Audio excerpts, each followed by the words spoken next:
Hello दोस्तों, कैसे हैं आप सब। मिस्टर पांडे एकेडमी में फिर से आपका एक बार स्वागत है। उम्मीद है कि आप सब बहुत अच्छे होंगे। साथियों, मैं आप सबको बताना चाहूँगा कि आज का जो विषय वस्तु होगा नैतिक विकास का सिद्धांत यानी मोरल डेवलपमेंट थ्योरी। आपको और एक जानकारी देना चाहूँगा कि यह जितने भी टॉपिक आपको दिए जा रहे हैं नए सिलेबस पर आधारित दिए जा रहे हैं, कॉन्सेप्ट क्लियर टॉपिक आप सबको दिए जा रहे हैं। आपको मैं जानकारी एक और देना चाहूँगा कि 2021 और 22 में जो सीटेट आयोजित किया गया था उसमें तीन महत्वपूर्ण जो मनोवैज्ञानिक थे उनसे प्रश्न बहुत ज़्यादा पूछे गए थे, जिनमें जीन पियाजे थे, साथ ही साथ आपके वाइगॉस्की थे और आपके कोहलबर्ग। याद रखिएगा, ये तीनों ऐसे मनोवैज्ञानिक थे जिनसे प्रश्न इतने ज़्यादा आए थे कि आप उम्मीद भी नहीं लगा सकते हैं कि इतनों प्रश्नों की संख्या थी। और इस बार भी इनसे क्वेश्चन पूछे जाएंगे, इसलिए आप इस वीडियो को बहुत ही ध्यानपूर्वक सुनिएगा और समझने का प्रयास कीजिएगा। मेरी बातों को, मेरे लफ्ज़ों को पकड़ने का प्रयास कीजिएगा। सिर्फ आप मेरे लफ्ज़ को पकड़ लीजिएगा, आपको सब कुछ समझ में आ जाएगा। इसलिए मैं कहता हूं कि ध्यानपूर्वक अच्छे ढंग से समझने का प्रयास कीजिएगा। कॉन्सेप्ट क्लियर करना है तो बहुत ध्यान से सुनना होगा आपको। चलिए दोस्तों, आगे बढ़ते हैं। सीटेट में बिल्कुल मत भूलिए, बहुत ज़्यादा क्वेश्चन इससे बनते हैं और बहुत अच्छे अच्छे क्वेश्चन बनते हैं।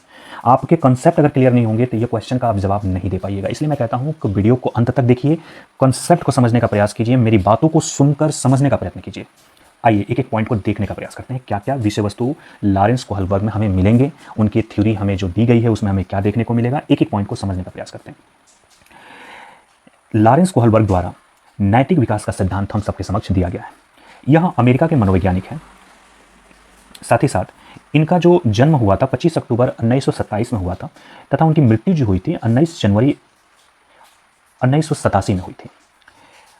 उनके द्वारा कुछ पॉइंट दिए गए हैं, इसको समझने का प्रयास करते हैं। देखिए, नैतिकता, मोरालिटी, यह एक ऐसी योग्यता है जिसमें हमें सही और गलत पहचान करनी होती है।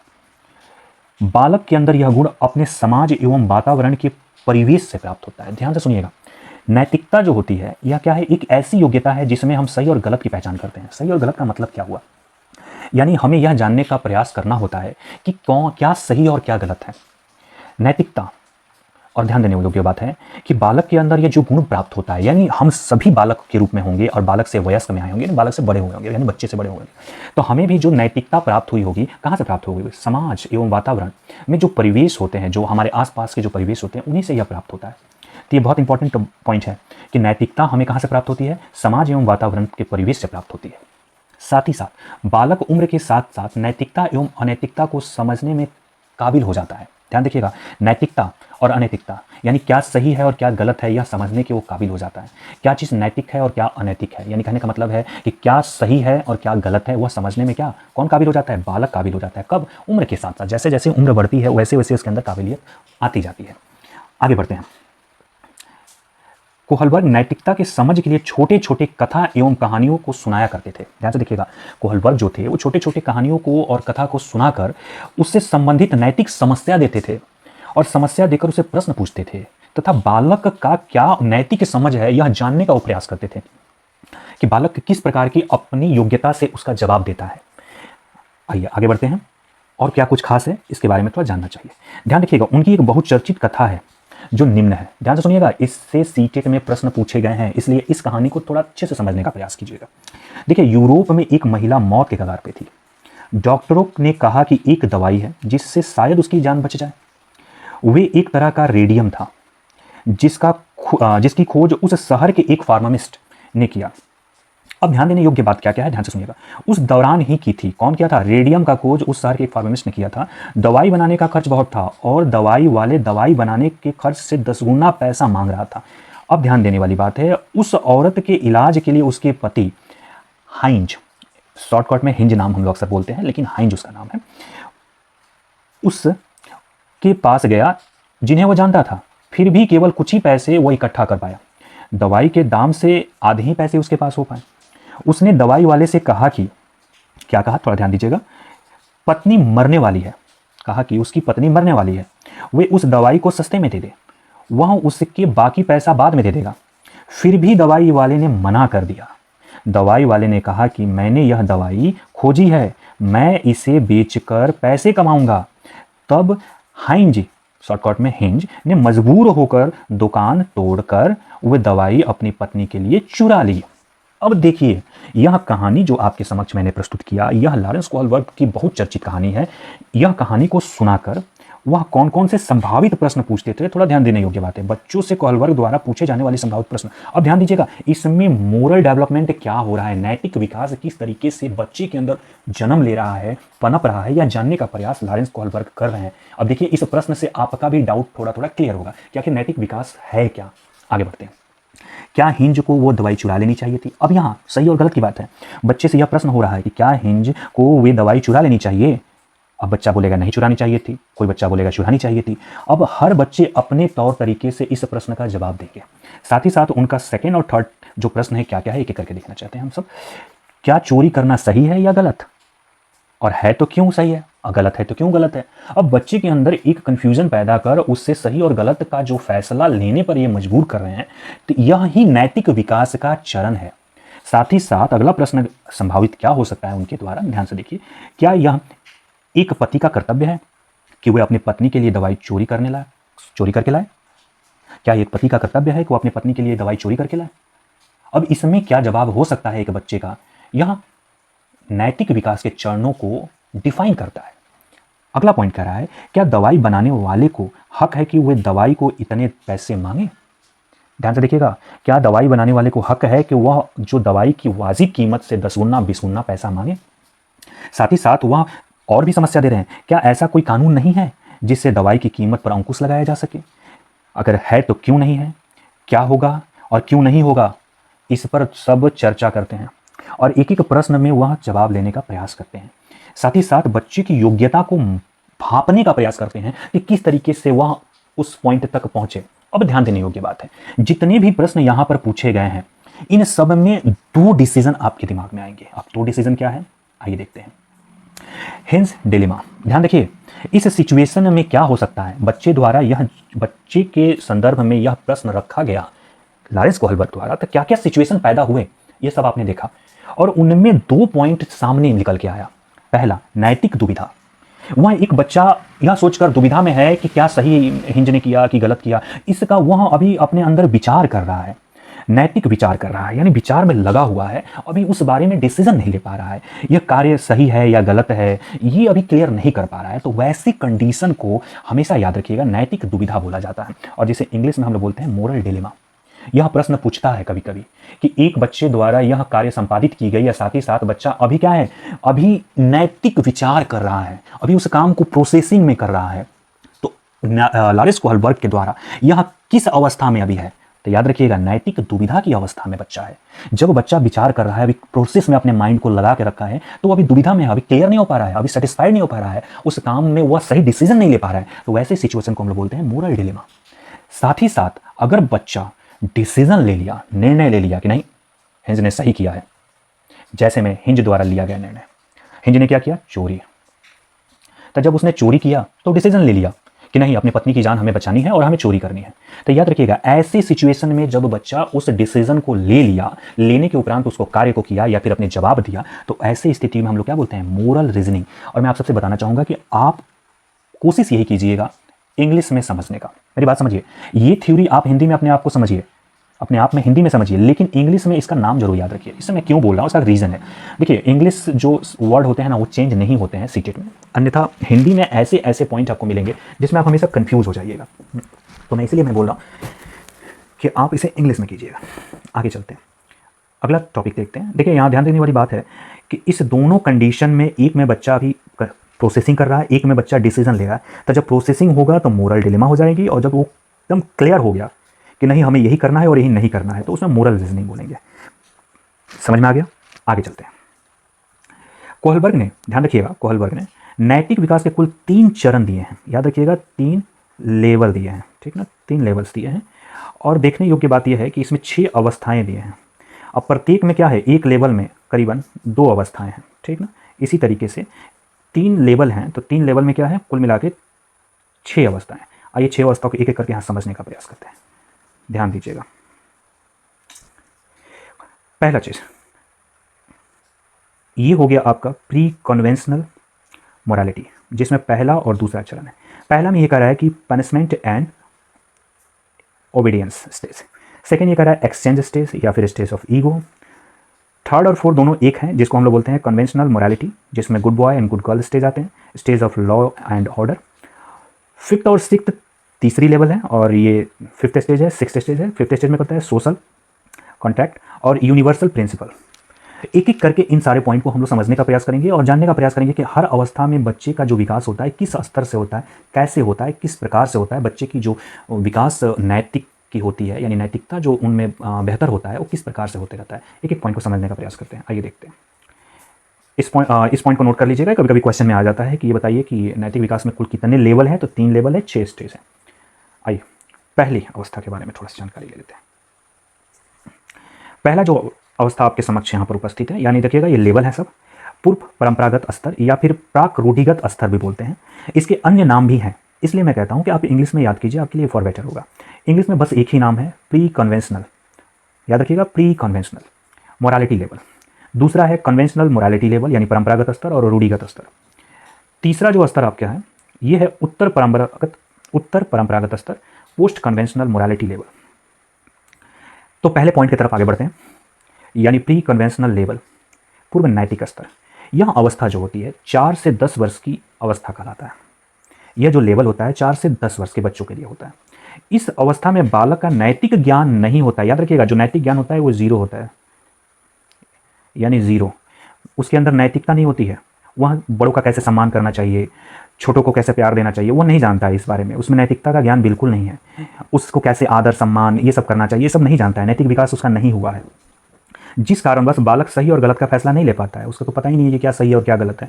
याद रखिएगा, अगर क्वेश्चन पूछ देता है कि वह अवस्था बताइए जिसमें बच्चे का नैतिक विकास शून्य हो, ना के बराबर हो, तो वह कौन सी अवस्था होती है? याद रखिएगा, उसको बोलते हैं प्री कन्वेंशनल लेवल। आगे बढ़ते हैं।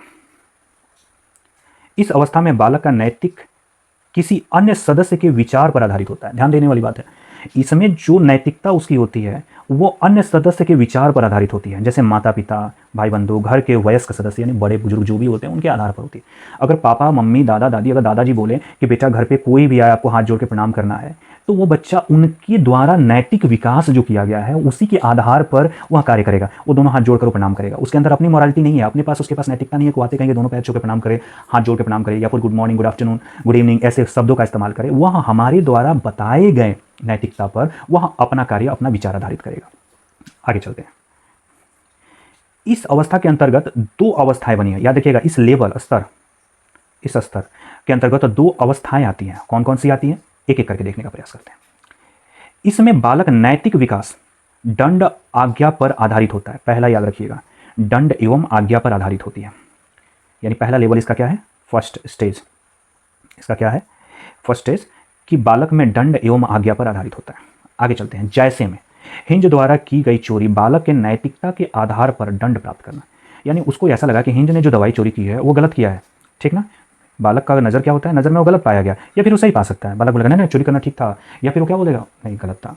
तो याद रखिएगा, इसमें नैतिकता जो होती है दंड और आज्ञा पर आधारित होती है। दंड के कारण भी नैतिकता बनता है। आप ध्यान रखिएगा, कुछ बच्चे ऐसे होते हैं जो मार के डर से काम करते हैं, कुछ बच्चे ऐसे होते हैं जो आज्ञा मानकर काम करते हैं। जैसे में अगर किसी बच्चे को आप बोलिएगा कि वहाँ नहीं जाना है, तो वो 2 ही कंडीशन में नहीं जाएगा। या तो वो आपसे डरता है तब नहीं जाएगा, या फिर आपको लाड प्यार मानता है, आपकी आज्ञा को समझता है तभी नहीं जाएगा। अन्यथा इन दोनों को अगर हटा दिया जाए तो बच्चा किसी भी कीमत पर वहाँ जाएगा।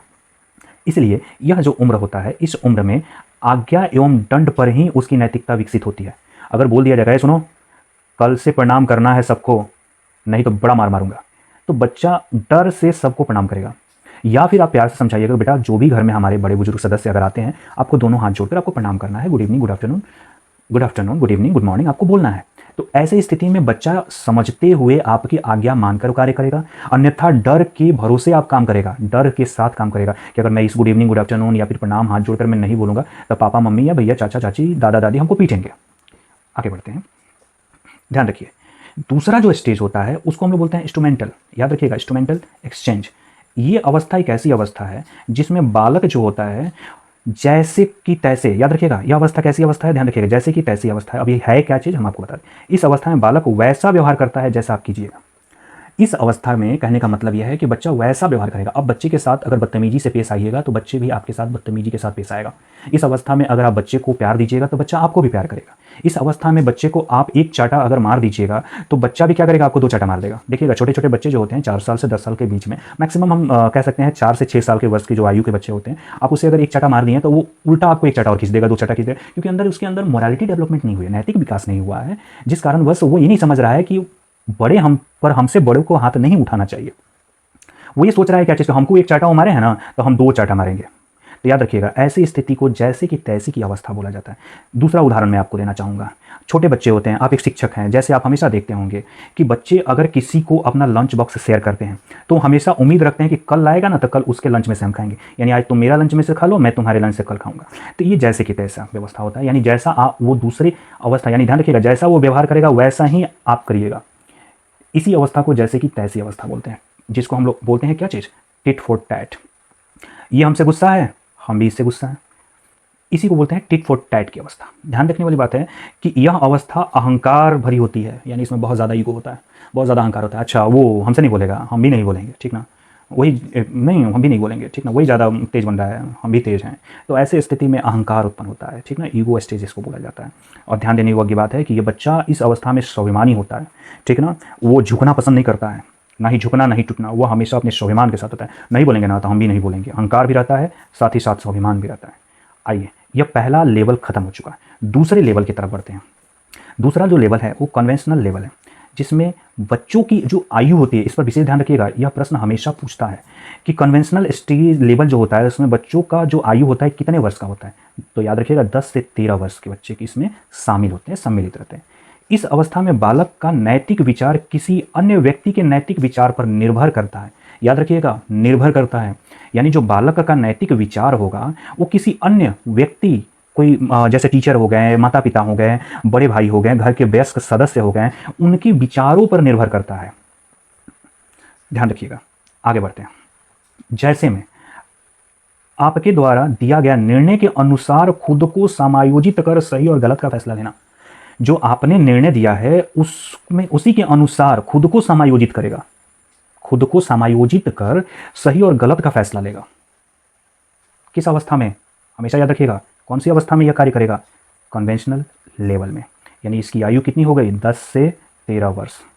याद रखिएगा, इस अवस्था में बच्चा जो है आपके द्वारा दिया गया निर्णय के अनुसार खुद को समायोजित कर सही और गलत का फैसला लेगा। आगे बढ़ते हैं। इस अवस्था को भी 2 वर्गों में बांटा गया है। देखिए कौन कौन सी अवस्था है। पहला, यह प्रश्न पिछली बार बहुत हद तक पूछा था, कम से कम 5 बार, 5 टाइम से पूछा था ये question, good boy and good girl का। तो थोड़ा जानने का प्रयास करते हैं कि आखिर इसमें है क्या इंपॉर्टेंट इतना। इस अवस्था में बालक अपने आप को दूसरे के नजरिए में, याद रखिएगा, दूसरे के नजरिए में सम्मान पाने की लालसा होती है, यानी इसमें बालक जो होता है दूसरे की नज़र में बेहतर बनने का प्रयास करता है, सम्मान पाना चाहता है, अच्छे आदतों से अपना जो कैरेक्टर है वो बेहतर बनाने का प्रयास करता है, जिससे वह साबित कर सके कि मैं अच्छा लड़का हूं या लड़की हूं, यह बनाने का प्रयास करता है। कौन से लेवल में, याद रखिएगा, कन्वेंशनल स्टेज में। उम्र कितनी हो गई, 10 से 13 वर्ष। इस अवस्था में ही बच्चा अच्छा लड़का और अच्छा लड़की बनने का प्रयास करते हैं। आगे चलते हैं, जिसमें देख लीजिए बच्चा कोई रिवॉर्ड पाया, जो एक लड़की है वो क्या अपने आप को पढ़ाती हुई यहाँ पर दिख रही है, वो अचीवमेंट एक पाना, एक बेहतर अचीवमेंट पाना, जिसमें प्रशंसा हो सके, जिसमें उसकी बात हमेशा कही जा सके, वहाँ अटेंशन पाने का प्रयास करते हैं। अटेंशन, याद रखिएगा, अटेंशन, आकर्षण पाने का वो प्रयास करते हैं। कौन से स्टेज में, अच्छा लड़का और अच्छा लड़की के स्टेज में, कि जब वो क्या होता है, अटेंशन पाना है, उसमें प्रशंसा की अवस्था इसे ही कहते हैं हम लोग। जैसे स्कूल में रिवॉर्ड पाना हो गया, अपने आचरण को अच्छा दिखाए ताकि दूसरे के नज़रिए में अच्छा बन सके, बेहतर हो सके। आगे बढ़ते हैं। चौथा जो स्टेज है हमारा, कानून एवं व्यवस्था, लॉ एंड ऑर्डर ओरिएंटेशन। ये जो अवस्था आपका है, इसमें बच्चा जो होता है कानून के प्रति बहुत ही ज़्यादा सजग होता है। इसमें बालक कानूनी विधि व्यवस्था को बनाए रखने का भरपूर सहयोग करता है तथा गलती दोहराने की प्रवृत्ति है उसे नियंत्रण रखने का प्रयास करता है। जैसे में आपके द्वारा कोई टास्क दिया गया, जैसे एक बालक को मैथ का कार्य दिया गया और वो कार्य नहीं कर पाएगा तो वो क्या देखेगा कि टीचर द्वारा उसे डांट पड़ेगी। एक तरह से कानून व्यवस्था हो गया, ठीक ना, नहीं, हमें टीचर से डांट नहीं सुनना है, हमें जो असाइनमेंट मिला हुआ है उस असाइनमेंट को हमें सही टाइम पर सबमिट कर देना है, हमें जो स्कूल के द्वारा प्रोजेक्ट वर्क मिला है सही टाइम पर कर देना है। बच्चे के अंदर कानून व्यवस्था बेहतर होने लगता है, वह व्यवस्था बेहतर तरीके से करने लगता है, वह विधि व्यवस्था को बनाने रखने का भरपूर सहयोग करता है कि हमें किसी भी तरीके से डांट ना पड़े, हम बेहतर बन सकें, हमें अच्छा लड़का और अच्छा लड़की का दर्जा मिल सके। इसलिए वो कानून व्यवस्था को भी बेहतर बनाने का प्रयास करते हैं। यह अवस्था कौन सी है? 10 से 13 वर्ष की अवस्था है, और जिसको हम लोग कन्वेंशनल स्टेज के नाम से जानते हैं, यानी परंपरागत स्तर के नाम से जानते हैं। आगे बढ़ते हैं। इससे समाज व्यवस्था के सम्मान की अवस्था भी कहते हैं, याद रखिएगा, सामाजिक व्यवस्था के सम्मान की अवस्था, यानी बच्चे के अंदर समाज में जो एक सम्मान की भावना उत्पन्न होती है, इसी स्टेज में होना प्रारंभ हो जाता है। यानी कहने का तात्पर्य यह है कि इस अवस्था में बालक समाज को स्वयं एक लक्ष्य मानने लगता है कि हमें समाज में बेहतर बनना है, बेहतर तरीके से रहना है, बेहतर बेहतर बेहतर, याद रखिएगा, वो हमेशा बेस्ट के बारे में सोचेगा कि किस तरीके से हमें समाज में से सम्मान मिले, यानी हमारे आस पड़ोस के जो सदस्य हैं वो हमें सम्मान करें, हमारे विद्यालय में हमें लोग सम्मान करें, हमारे दोस्त यार हमें सम्मान करें, हम जहाँ भी जाएँ वहाँ पर हमें सम्मान के नज़रिए से देखा जाए। तो यह अवस्था कब बनती है? 10 से 13 वर्ष की आयु में बनती है। आगे बढ़ते हैं। अब ध्यान देने योग्य बात है कि पोस्ट कन्वेंशनल लेवल जो है, ध्यान से सुनिएगा, यह जो लेवल है ये उत्तर परंपरागत स्तर है। ये कब होता है किसी बच्चे के अंदर? जब वो 13 वर्ष से अधिक होने लगता है। अब 13 वर्ष से अधिक की जो बच्चे होते हैं उसके अंदर यह अवस्था है पनपना चालू होता है, और आहिस्ता आहिस्ता जैसे जैसे वो बड़े होते हैं उनके अंदर इसका सृजन होना चालू हो गया। यानी पहले पनपा, फिर उसके बाद उसका विकास हुआ, विकास होते होते होते होते परिपक्व हो जाते हैं। आगे चलते हैं। इस अवस्था में क्या कुछ खास है इसमें जानने का प्रयास करते हैं। ध्यान दीजिएगा, समाज के साथ संबंध की अवस्था इसी को बोलते हैं, यानी social order and contract maintaining. इस अवस्था में हमेशा याद रखिएगा कि जो बच्चा होता है समाज के प्रति, ध्यान रखिएगा, इस अवस्था में बालक समाज के प्रति अच्छा कार्य करता है तथा नहीं चाहता है कि किसी भी प्रकार से समाज के साथ उसका तालमेल या समझौता बिगड़े। यानी जो अभी तक पुराने स्टेज में उसने जो अचीव किया है, जो प्राप्त किया है, वो नहीं चाहता है कि वो विलुप्त हो, उसको हमेशा बनाए रखना चाहता है, उसमें और विकास करना चाहता है। यानी गुड बॉय गुड गर्ल्स की जो भाव उसके अंदर थी उसको विकसित करना, फिर उसके बाद लॉ एंड ऑर्डर का जो मेंटेन करने का कार्य था उसको विकसित करना। तो ये दोनों अवस्थाएं में जो उसने अचीव किया है, उस अचीवमेंट को और बेहतर बनाने का इस अवस्था में कार्य करने लगता है। तथा जैसे जैसे बालक परिपक्व होता है, लॉ एंड ऑर्डर को नैतिक समझ के अनुरूप विकसित करता है। ध्यान देने योग्य बात है, 13 वर्ष का बच्चा ही नहीं करेगा, लेकिन जैसे ही वो वयस्क के रूप में गया, 13 से 15 हुआ, 15 से 18 हुआ, 18 से 22, 25, 30, ऐसे स्थिति में वो जब पहुंचेगा बच्चा, तो उसमें लॉ एंड ऑर्डर को अपने नैतिक समझ के अनुरूप विकसित करेगा। अब इसमें क्या मैं कहना चाहता हूं, आइए एक एग्जाम्पल के माध्यम से समझने का प्रयास करते हैं। जैसे सरकार या कॉलेज स्कूल प्रशासन द्वारा गलत नीति लाया गया, मान लीजिए कि सरकार के द्वारा कोई गलत नीति ला दिया गया, या फिर आपके स्कूल प्रशासन या फिर कॉलेज प्रशासन द्वारा कोई गलत नीति ला के रख दिया गया कि नहीं, जो भी आएंगे आज के बाद कभी भी आपको, एक छोटा सा एग्जांपल देता हूं, जैसे स्कूल में ला दिया गया क्या चीज़ कि नहीं, 10 बजे के बाद गेट बंद। अब ये तो सही नीति है स्कूल के द्वारा, लेकिन बच्चे के द्वारा जब ये लगे कि नहीं ये गलत नीति है, क्यों 10 बजे, कोई बच्चा अगर साइकिल से आता है और अगर आने में वो थोड़ा विलंब हो जाता है तो उसे भी मौका मिलना चाहिए अंदर जाने का, लेकिन यहाँ कहा जा रहा है कि 10 बजे के बाद नो एंट्री, ठीक ना, नो एंट्री आ गया। तो इसका मतलब क्या हुआ कि बच्चा इसका विरोध करेगा, इसका विरोध करेगा, उसके अनुसार यह नीति क्या है, गलत है। अगर कोई बच्चा लेट आता है तो उसे भी मौका मिलना चाहिए पढ़ने का। साथ ही साथ इसी प्रकार से सरकार द्वारा नीति लाया गया, कोई नीति ला दिया गया, जो नीति जैसे मैं हाल फिलहाल में अभी देखे होंगे किसान कानून जो लाया गया था, यह किसानों के नजरिए में क्या था, गलत नीति था, इन्होंने इसका विरोध किया। तो जितने भी सदस्य मिलकर वहां पर विरोध प्रदर्शन कर रहे थे वह सारे के सारे इस अवस्था में पहुंचे थे, सारे के सारे इस अवस्था में परिपक्व हैं।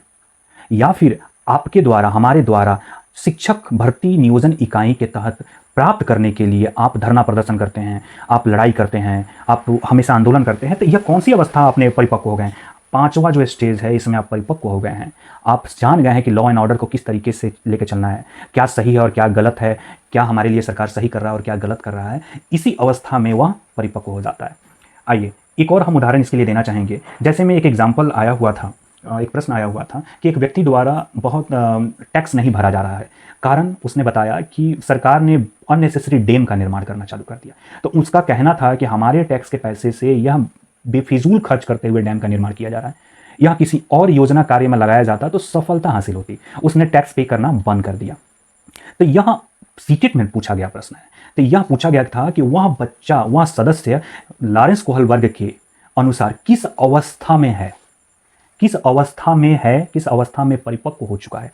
तो ऐसे में इसका साफ स्पष्ट एग्जाम्पल के साथ इसका आंसर जाता है stage 5, social order and contract maintaining.